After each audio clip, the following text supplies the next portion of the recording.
Hello, my name is Joseph Carlson, and this is The Grief of Politics. I am joined once again by Avin. How you doing, Avin? Doing good. Good to see you. Yeah, this is episode 18. We're going to be talking about domestic terrorism, and we're trying a new program out so we can do everything video and actually put video on YouTube. So this is a new thing we're trying. Hopefully all this works. I'm sure it will. We're trying to work things out on the back end so we can get this up. It won't affect the upload time or anything like that, and it will still be on podcast services like Apple iTunes, Spotify, the Google Play Store, stuff like that, on the same date that it always comes at. So yeah. So our eye lines might be off because we're used to just talking to each other and not staring at each other, but we're still going to have an episode. We did all the research. We did that. It was my turn to pick. So I picked domestic terrorism. This is episode 18. I just checked our email inbox. We don't have any emails about past episodes. The last one we had some technical problems with because, we were trying to do some things on the back end. We were trying to do this with another program and everything crashed, if I remember right, on your. And so I basically had to do like a insert of like, hey guys, really sorry that didn't do well. So it was a little bit shorter episode. I still think it was a good episode. We didn't come to blows or anything, so that was good. I'm trying to think of what else. I just checked our Spotify numbers. Let me look at those again. So we have only one follower, which I guess is good, but we have 13 people that are streaming the episode. There's 16 starts and a listener and a follower. So I don't know the difference between those because I'm an old man and haven't looked into how we have the difference between listeners and followers. We have fewer episodes. I mean, we only have 17 episodes. But yeah, I mean, hopefully with video from here on out, we will have hopefully some more people joining us to... Yeah, and if you want to write in, you can go to gwgpodfellows@gmail.com. Go there. Let us know what you think of the show, and then also let us know what episode if you have a question or comment about, because I use that email for another podcast. But that also might be changing. So we'll let you guys know of that. So Avin, since it was my choice to pick domestic terrorism, I know I sent you a lot of articles, and you barely. Yes, you did. You said you barely got done with them. So what did you think? Top level, like your introduction to this.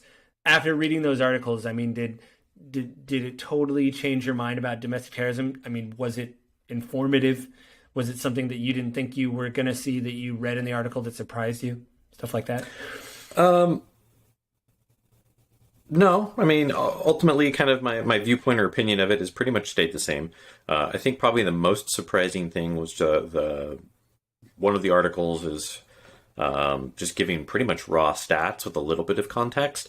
And it was really interesting to see that there appears to be, from the numbers, a movement towards more left-wing extremism and terrorism. Yeah, I mean, that was we talked about it in our pre-show before that is still troubling, and it does, like I did want to be fair and balanced with the articles. I didn't just want to point out right-wing extremism, even though that is obviously in the news more. But there is left-wing extremism, and they brought that up, and they had graphs, which, you know me, I hate math and I hate graphs, but they were dots, and it was nice to look at, and I could understand where they were getting their data, and it was very balanced of like, hey, this does happen. So, well, I mean, I think the majority of the articles all had a pretty heavy liberal slant. It wasn't just coming at like terrorism is right wing, but even in my opinion, reading through it, the language was also a lot like the language in the report from 2009 that we're going to talk about from one of the articles, where the language is more broad and more inclusive of all conservatives, and just I think that has a negative taste. I think it doesn't do any good for moving the narrative forward. Did you want to use that? Because I know right before we started recording, you're like, oh, I don't know if we really want to... Or you just wanted to put it in a different place? Or I think probably the best place for us to start is actually in the Atlantic article. Okay. And so we have an article from Ann Applebaum. It's written in the Atlantic. I don't have the publishing date here. It's October 30th, 2020. Article is entitled, "The Answer to Extremism Isn't More Extremism."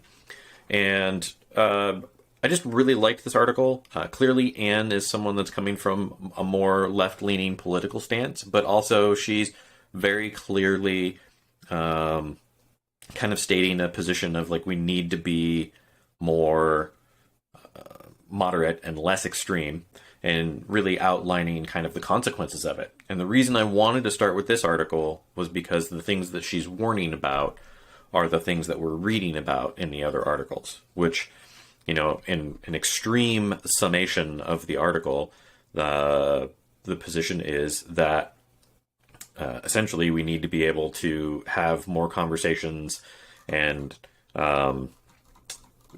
be less extreme, because extremism begets extremism, and the more we move into these camps, the worse it will get.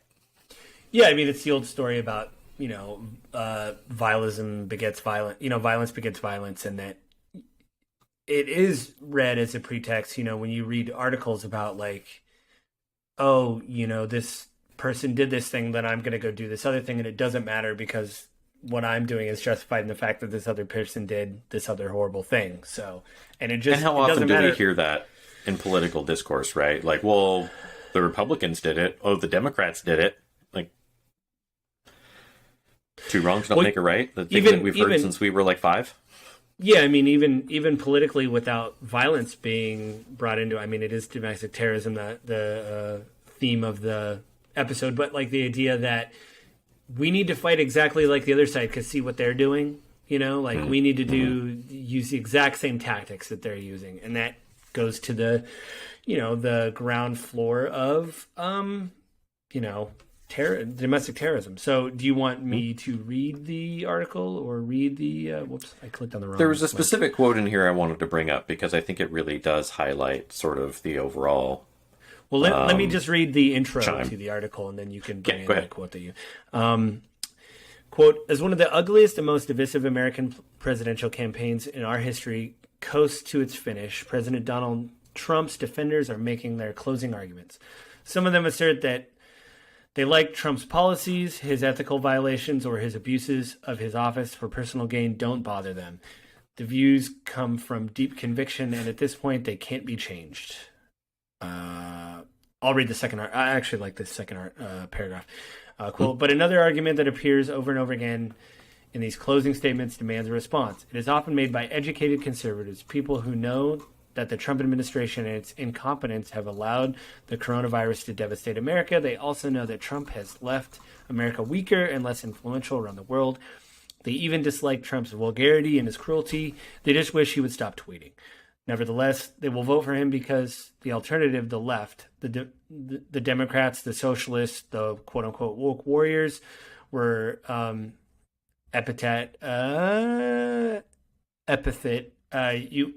whatever epithet you want to use is so much worse. I don't know why I couldn't read that word, but yeah, that's the idea, and that happens on the left as well. The idea that the reason why people voted for Joe Biden is because he was not Trump.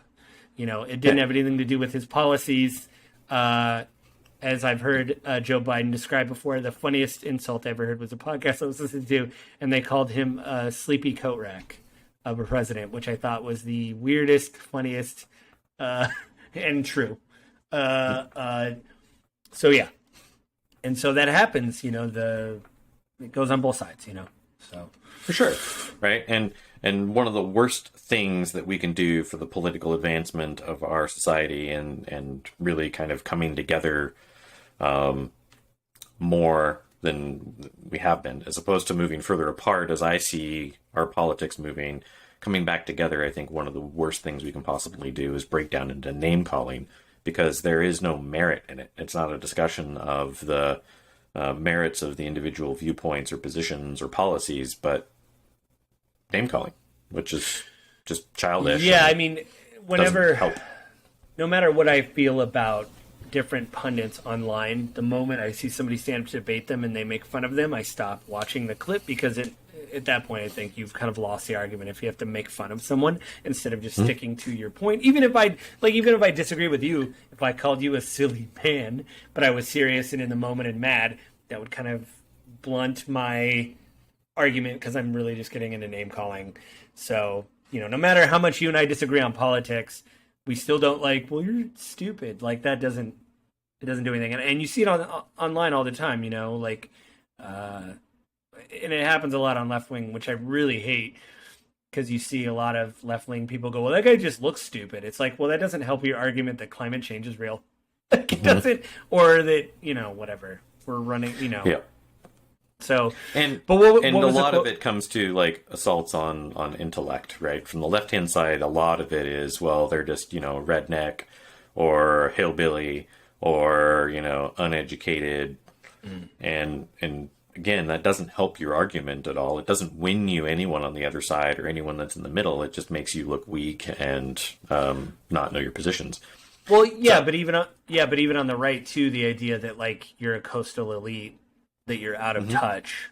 I get offended by that because I work and punch a clock, but I consider myself liberal. And there was all these articles where people, when Trump got elected, they would go down to the wheat belt or the grain belt and start interviewing people. And they said, "Oh, we're gonna let the liberals sleep and we're gonna go to work." And it's like, come on. Like, there is liberals that punch a clock and work for a living. Like, we do get up early. Like, this idea that we're just coasting is kind of... Well, and I mean, if you want counter evidence to that, I mean, just look at most unions. The vast majority of unions in the United States vote on a more democratic, more liberal slant. And, I mean, a lot of unions in the United States are labor unions. Yeah. Well, so what was the quote? Labor unions, but I mean like laborers. Oh, right. So what was the quote in the article from The Atlantic that you... So kind of this sentence sort of just highlights the challenge that we have. And this happens on both sides, but for her, as a more left-leaning person, it's going to seem like she's only being attacked by left-leaning people. But it does happen on both sides. So what she says is, a few months ago, I signed a group letter deploring the growing centristness in our culture, an intolerance of opposing views, a vogue for public shaming and ostracism, and the tendency to dissolve complex policy issues in a blinding moral certainty. A part of the left, admittedly the part most addicted to social media, reacted to this letter with what can only be described as censoriousness, intolerance, and a determination to dissolve complex policy issues into a blinding moral certainty. And I really think it highlights like that plea to like, guys, we need to listen to opposing views, and we have to have this out there, and we have to have this dialogue. And then she's immediately getting slammed down by the people that are the extremists of the left side of the policy, saying, no, you can't do that. Later on, she goes to talk about platforming and the arguments with that. But the overall theme, and she does a pretty good job of highlighting past experiences in the United States and then England of instances where this sort of like heightening rhetoric and this heightening extremism eventually gets to the point where even the centrists and the moderates have to pick a side and come up off the benches because like it's become so extreme and everyone is dragged in that you don't have a choice anymore. Yeah, I mean that's especially being more left leaning, that's one thing that I don't really like is the 240 character cancel. Like, I don't like the word cancel culture, but this idea that you literally just go after somebody and you only have 240 characters to make a case, basically. And, I would agree that, most people change over time, and this idea of digging up something that happened 10 years ago and holding someone over the coals for, something they said, they can change their mind, and and again, you can't really be nuanced in 240 characters. I will say, I do like it when people are like, hey, this is alarming, and they would link like an article or a news story or an opinion piece saying this is kind of like just to, I think people may be listening to like, why are they talking about social media so much? But like the idea of these hate groups for domestic terrorism grow online, and these movements kind of like, I didn't share that article, but there is so much evidence to show that, our government is actively monitoring, Facebook groups for domestic terrorism because they know that's where these groups, and it happens on both sides. And it to me, it bothers me again when these things are, I don't know, they're, again, 240 characters, that's all you have. But like the idea of like I like it when people share articles, and like I do, the Gaming with Grief podcast, and I like it when there has been some improprieties even on the independent side of creators being toxic, but they will share articles, and you will always read in those articles, we reached out to 20 former employees or 12 former employees and tried to get this picture of what the person is like. In fact, one of them was very tragic because one of the developers of a game, I don't want to say what because it has a tragic end, but basically there was these charges brought against him, and they were corroborated, and he committed suicide after the article came out, and it was very sad. But and the person who wrote the article obviously didn't want him to commit suicide, but it wasn't a thing of the person writing the article or one person coming forward saying, "You did this, how dare you?" It was like, no, I've collected my evidence, I'm presenting this article. And the person who committed suicide, their sibling, came afterwards and said he was seeking help. He was trying to be better, but he wasn't perfect. And I want these people to tell their story, and I don't want this to happen again. But it just shows how messed up it can be, where you're like, no, these people deserve a voice and they deserve to be heard. I'm going to present this article because people probably don't know this about this studio, and they maybe don't want to support this. But at the same time, the creator has an opportunity to say, listen, I've changed, I'm different, but he didn't get that opportunity, and so it's very complex. But that's how you see this vitriol grow online, and people will jump on people for the smallest infraction that you have to be saint-like. Mm-hmm. And I'll say this, watching the January 6th coverage, I try to be balanced and watch the Blaze and all that. And the Blaze Glenn Beck did a one-on-one camera, looking into camera thing, imploring people on the right to stop. This doesn't help how we feel about democracy if we just do this, mm-hmm. And it was yeah, it mm-hmm. does. It's not good at all. So, yeah. I'm glad to hear that he did that. It's weird. You have to actually dig for it now. You can't just search on it on YouTube. It's hard. I don't know why it was taken down. Or I don't think it was taken down. It was just, I don't know. It's not being promoted by the algorithm. Yeah, and I think too which almost seems to support the conspiracy theory, of which I'm not actually an ascriber to, but it definitely would make someone kind of feel like, well, their own internal things, they publicly said hey, we got hate mail from our own people saying we saw what we saw.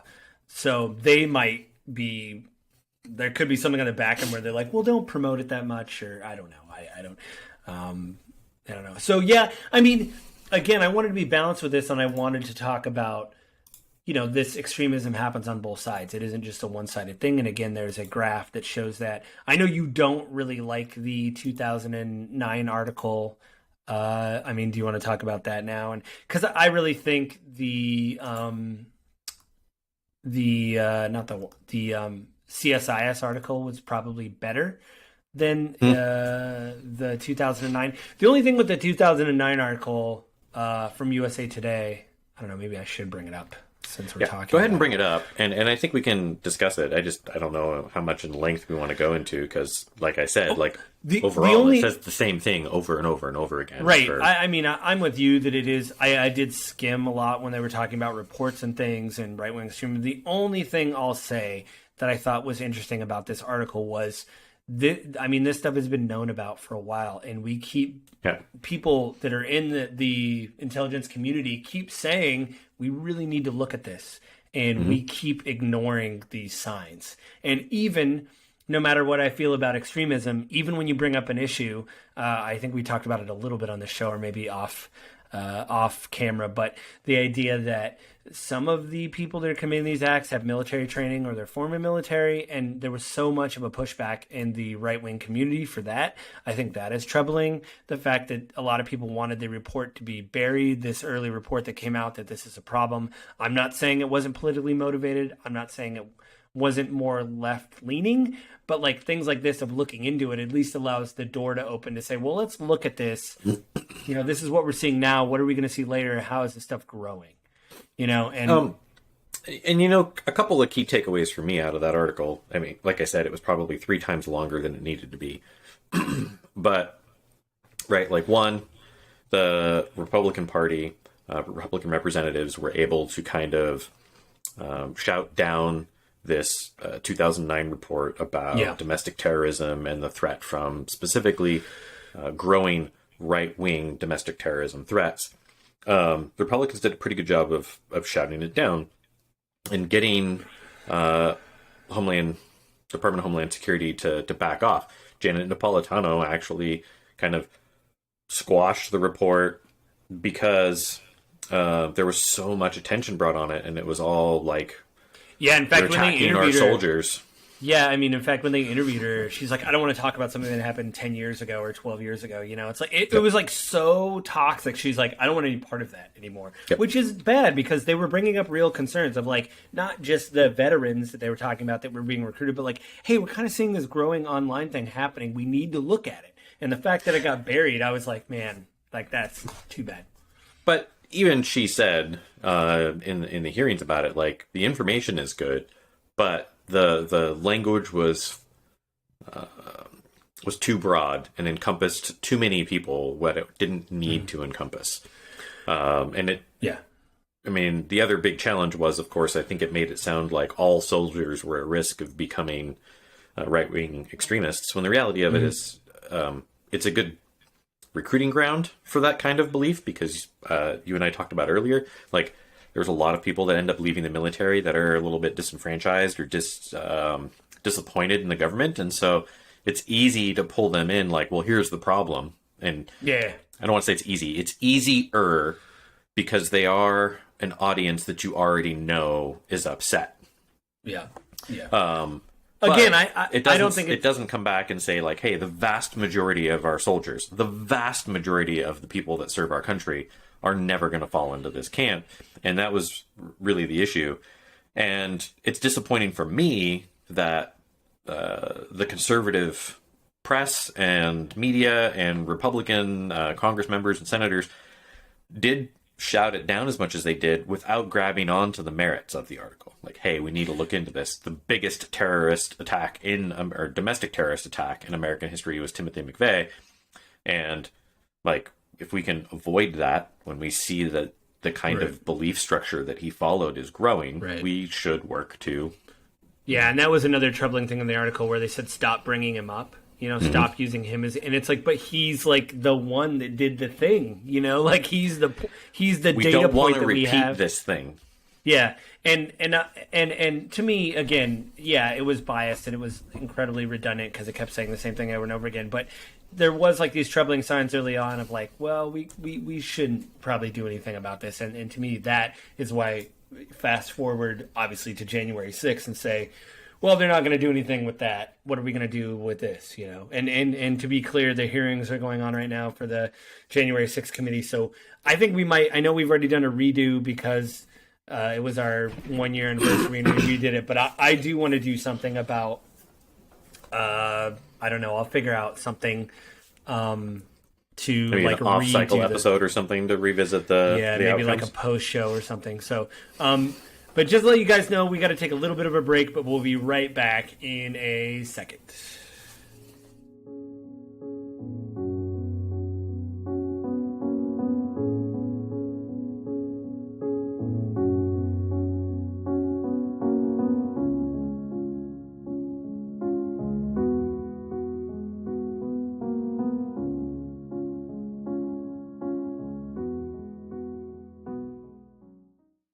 Hey, we're back. Wow, that was a crazy break, and we don't even have ads yet. But no, we had a technical thing we had to do. I'll say this. So I think, I mean, because I do want to end on the Derek Black interview, but I think that, you know, the Atlantic one you had, maybe we should talk about the CSIS, the Center for Strategic and International Studies, that came out on February 17th of 2022. And this was part of congressional testimony. You can watch the whole thing, but they also just had a breakdown of like how things were tabulated. I'll read this, what they define domestic terrorism is. Terrorism includes the deliberate use or threat of violence by non-state actors to achieve political goals and create a broad psychological impact. Violence and the threat of violence are important components of terrorism. This definition is largely consistent with the official U.S. government definition of domestic terrorism under 18 U.S. Code S2331 as acts dangerous to human life that occur primarily within U.S. territory and intended to one, to intimidate or coerce civilian populations, two, to influence the policy of a government by intimidation or coercion, or three, to affect the conduct of a government by mass destruction, assassination, or kidnapping, end quote. So the testimony leverages a CIS data set, which includes 1,040 cases of terrorist plots and attacks in the United States between January 1st, 1994 and December 31st, 2021. The data set is divided into such categories as the incident date, perpetrator, location, motivation, numbers of individuals wounded or killed, target, and weapons used. We have cooperated with and provided the data to such organizations as the FBI, the Department of Homeland Security, the Department of Defense, and the National Counterterrorism Center. Yeah, so one, I think there's real value in this article because it actually outlines and defines like what we consider, by definition, domestic terrorism. So I think that's super useful for people to know and understand because, again, in kind of the social media driven by memes and, 240 words or characters or less, we run into these little sound bites that mislabel terrorism and kind of falsely escalate things. Now, don't get me wrong, the numbers in here are disturbing, right? Like, this is a massive amount of what is categorized as domestic terrorism, cases of terrorist plots. I mean, 1,040 from 94 to 2021. I mean, it's 27 years, but that's still a lot. Yeah, I mean, obviously the lower the number, the better. So like it's so many, and they do.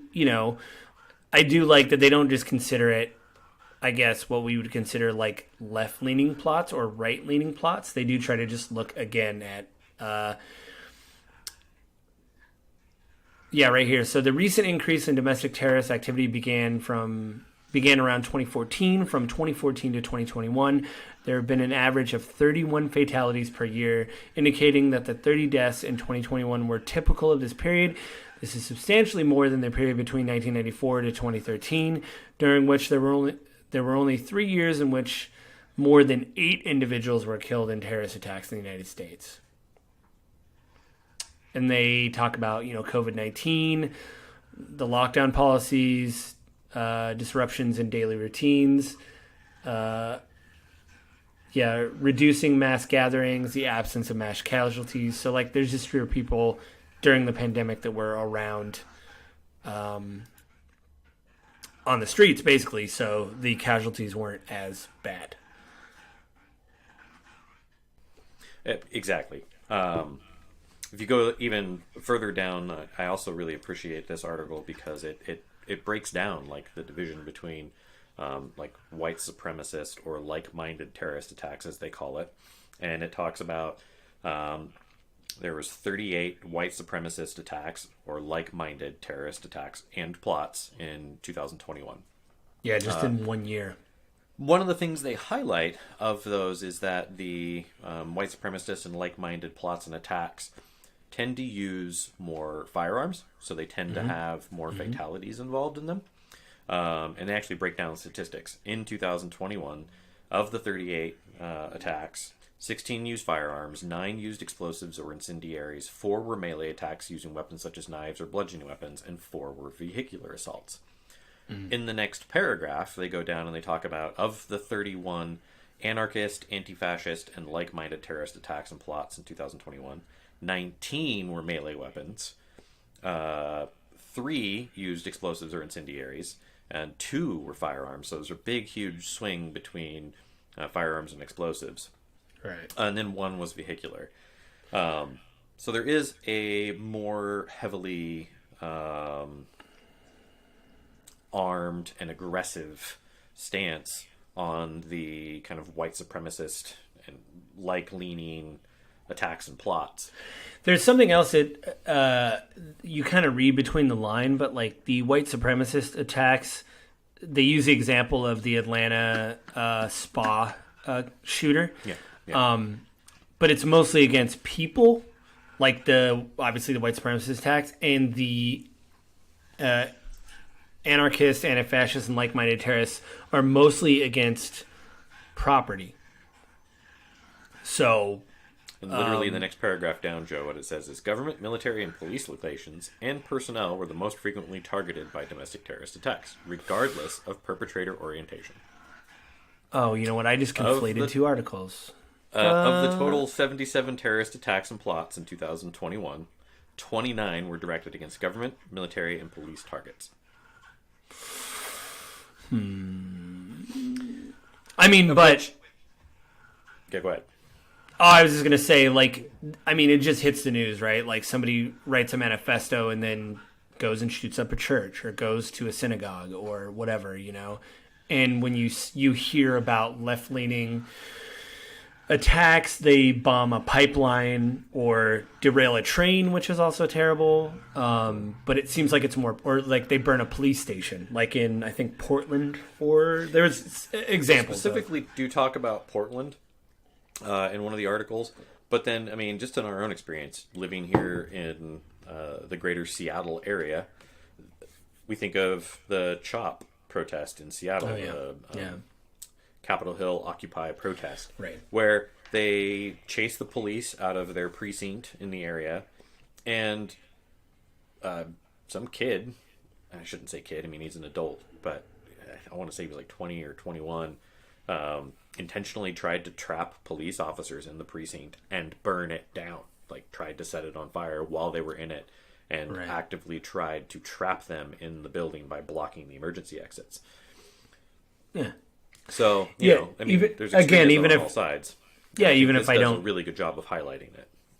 Yeah, I mean, it was really good, and I haven't really heard any pushback for this, unlike the 2009 article we read from USA Today. I don't know if there's been some kind of political firestorm or something from this. I don't know if you've heard anything. I mean, this just seems like this was just something that, you know, I think this one is a lot more, well, you know, I never read the report from 2009, so I can't speak to it. But I believe there hasn't been... Yeah, because they shelved it. From this.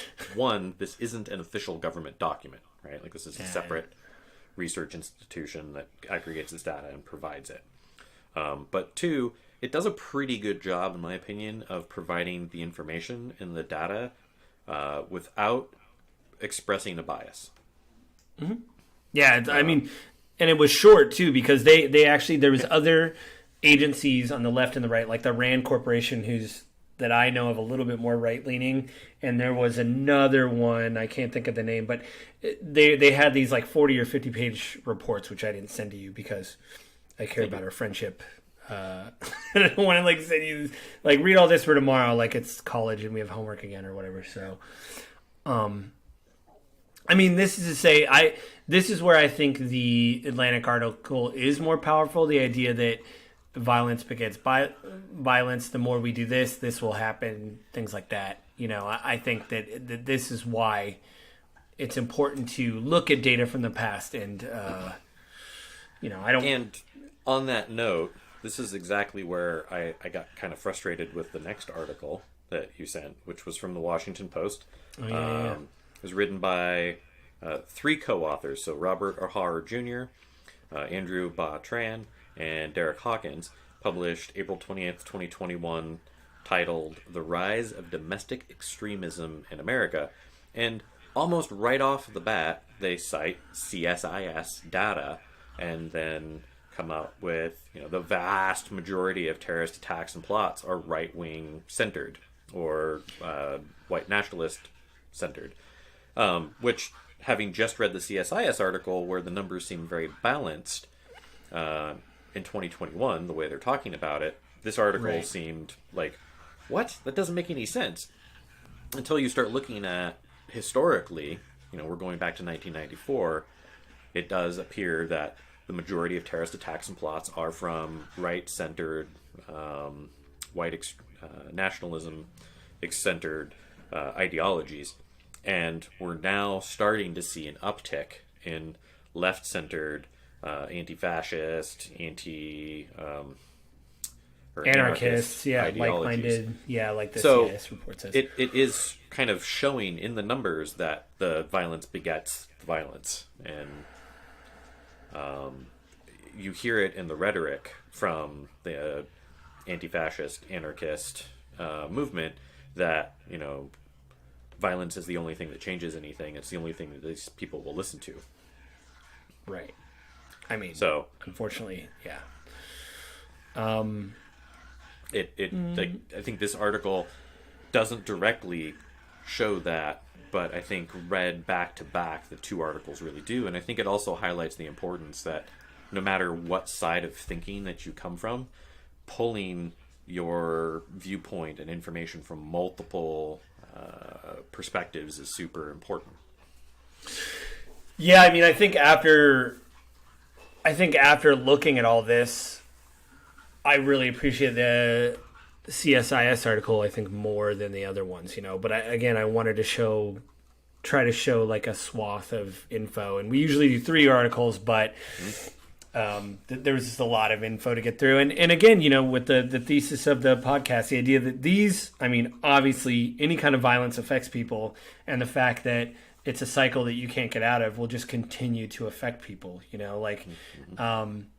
you can look at, the church burnings and the people going into churches and killing, or going into a synagogue and killing.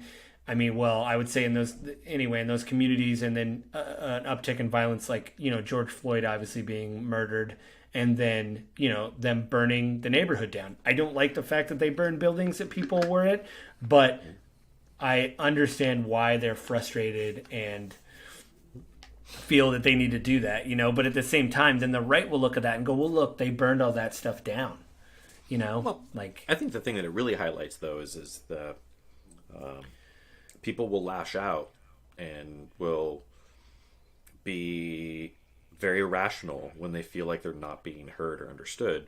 And I think if you listen to the language and how people are expressing themselves and what people are saying from the more conservative side of the aisle, you're going to hear a lot of people expressing that they don't feel like they're being heard and that they're being shouted down. And I think, again, the original article, the Atlantic article, kind of highlights that. When someone who is already left-leaning is getting shouted down by their own people, who's asking them to, calm down and stop shouting people down, they then get shouted down. I think it highlights that it is a real thing. But you also have that from the other side of the aisle, right? With George Floyd, there's a ton of pent-up frustration within these communities, and so that's how they expressed it. It was riots. Yeah. And then, you have, again, with the unheard thing, you have people on the right saying, well, George Floyd had a record, so he had a bad past. And a lot of people are saying, I mean, does that give you a blanket to kill the guy? Yeah, or no repercussions whatsoever, and then it just is this whole cyclical thing where it's like, okay, well, we're going to burn the target down. Especially because they did in a country where we espouse, innocent until proven guilty, and then, we kill a guy, not we as a society, but, George Floyd gets killed by the police for something that was really, honestly, not up to that level of, the crime itself was not up to that level of punishment. Right? Yeah. But it ended up and people are completely correct to be upset about it and kind of point out, hey, this happens all the time in our communities. Yeah, and then too, the Uvalde thing happened a month ago, I think, and you're seeing now the police are under a lot of scrutiny for what they didn't do. And I know there's this kind of feeling on the left, at least, of is something going to happen to these officers? Is there going to be any kind of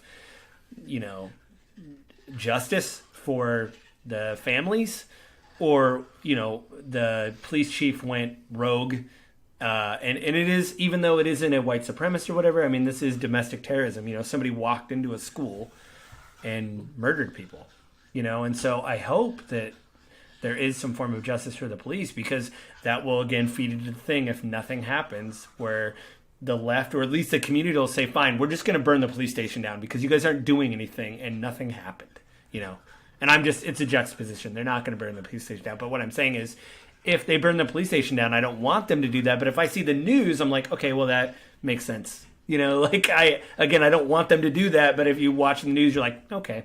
I mean, yeah. It makes sense that it happened. It shouldn't have, and it's not justifiable. But it makes sense that the anger was expressed in that way.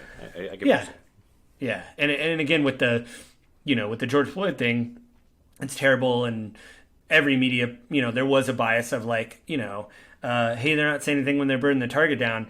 But, even when I watch Fox News and stuff, it was like, they're like, look at them. They just don't care about property. It's like, yeah, they don't right now really care about that target. Like everybody was gone. Nobody was there. Burn the target. I don't want them to do that. But I'm like, okay, yeah, that makes sense that they burn the target down. Screw the town, I guess. I don't. Yeah. To me, and so the last thing I'll say is, I mean, we're getting towards the end, but I really wanted to end this episode on the Derek Black interview from PBS NewsHour that came out. Oh, no, it's going to autoplay. Oh, no, it didn't. Okay, thank God. I thought it was going to autoplay, and I got very freaked out. This came out on November 5th, 2019. I'm trying to see... Charlene Hunter Galt interviewed him. Derek Black. There's a transcript if you go to pbs.org, if you type in Derek Black. I've seen other interviews with him. He formerly was a white supremacist. His father was a well-known white supremacist. They have photos of them with David Duke, with many politicians on both sides of the aisle. And he talked about living in this like... just this atmosphere of hate where you're cloistered from like other communities. Obviously, it's the gamut of white supremacy that minorities are bad, Jewish people are bad, everybody's bad except white, whatever. And he is now reformed, doing, I think, graduate work, and talked about his experience of leaving and how other people can too, and what leads to people being... having that feeling or that mindset. I mean, you just watched the video, Avin. What did you, when you watched it? I mean, I think his overall theme, his overall point is kind of something that I say all the time. And I don't know if I've said it on this podcast before, but I know you and I have talked about it a lot. People are tribal. Like, we want to fit into our communities. And so where we feel like we are heard and accepted and nurtured, we absorb that culture and community so that we fit in more. And that's a very important part of the human experience. And so things that are different are threatening and are uncomfortable. And, from an evolutionary standpoint, different was dangerous. And we don't live like that anymore, right? Like that's like, I don't know, you might describe it as the old lizard brain. Yeah. I mean, being a man, I'm well aware of my lizard brain sometimes, where you stub your toe and you want to, like, I want to like break something, where you're like, smash I just the couch that you stubbed it on. Yeah, you're just like, it's that literal lizard brain. Go full Hulk. Yeah. And then you have a split second where you're like, whoa, man, just take it down a notch.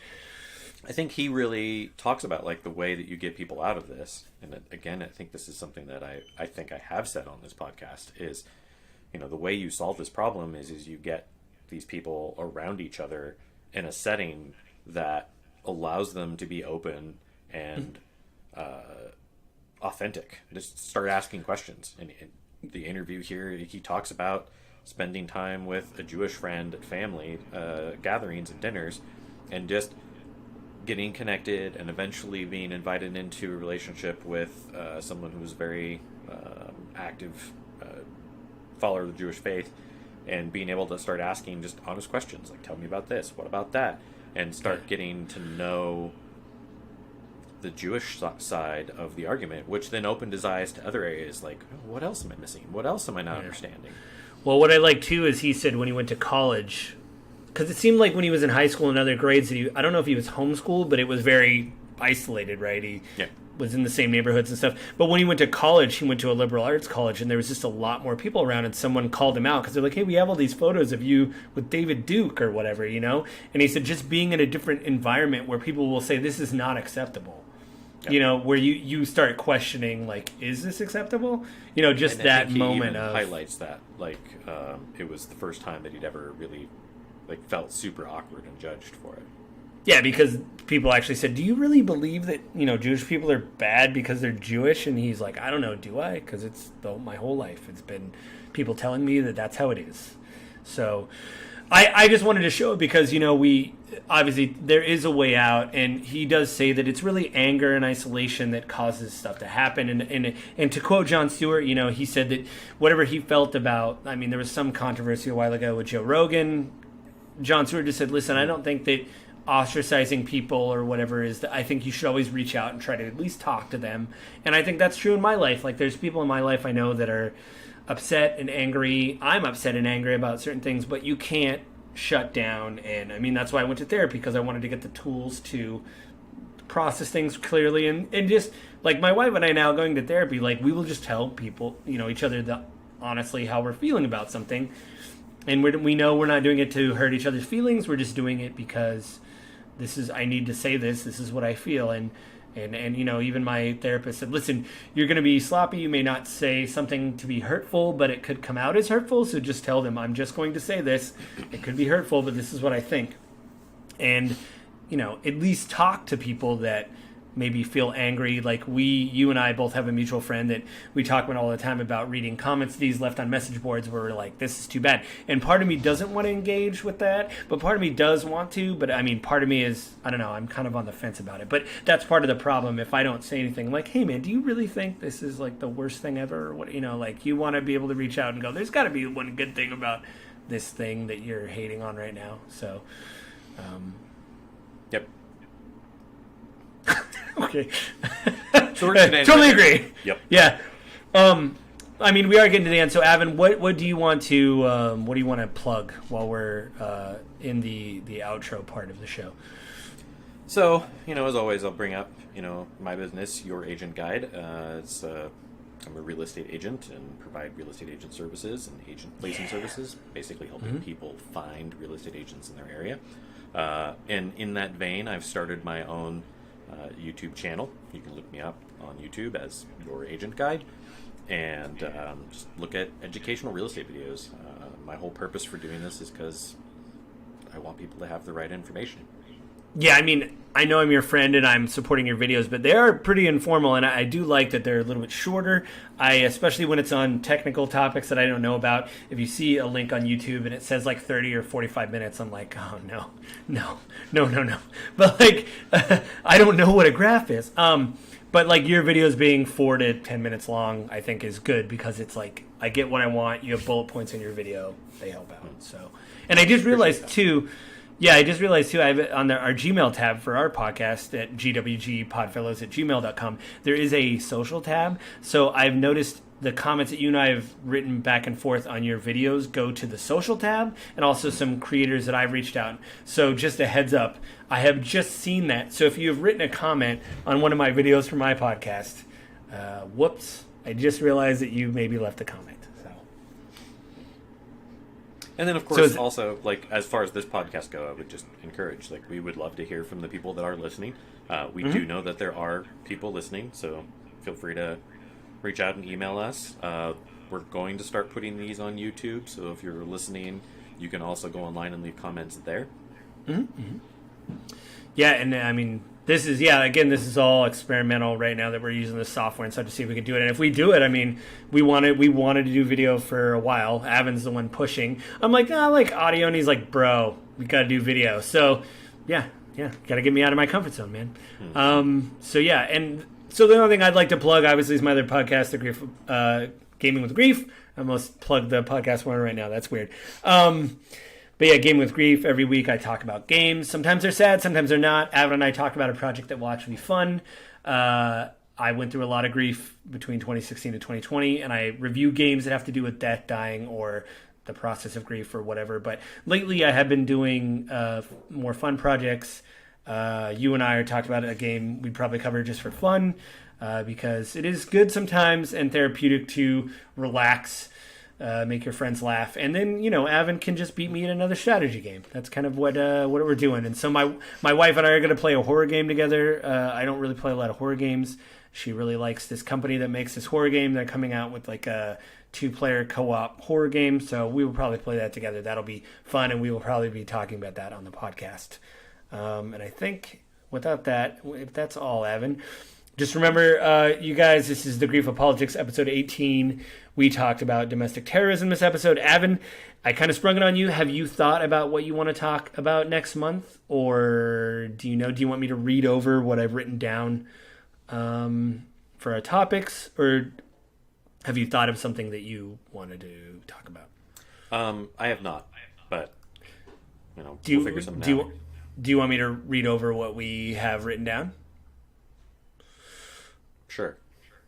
We got wage stagnation, the war on drugs, voter rights, and libertarianism. Those are some of these things we've done, and I just try to write them down as they come to me, so there might be more topics that we don't have to obviously talk about these, but that's just the ones that I've written down when a thought has popped into my head so we don't forget. Because we always had these conversations like that were hours long before the podcast, and we would mention 4 things and then forget all of them. Yeah. Honestly, at the top of my head right now, none of those sound like the topic that I would like to pick. I feel like there's something else going on currently in current events, and it's not coming to the top of my brain right now. That's fine. Yeah. Well, then it'll be a surprise, as it is from month to month occasionally when all of us are like, I don't know. So thank you for supporting the show. Again, this hits the 20th of every month. It hits on the 19th on www.thegriefforpolitics.com. You can go there and leave a comment of the episode. Thank you so much for listening. I hope this works. I hope we didn't have a major crash, and we will continue to tweak this until we get all the video up on YouTube and other podcasting services, or the audio at least, and stuff like that. So you guys have a good month, and we will talk to you, everybody, again next month.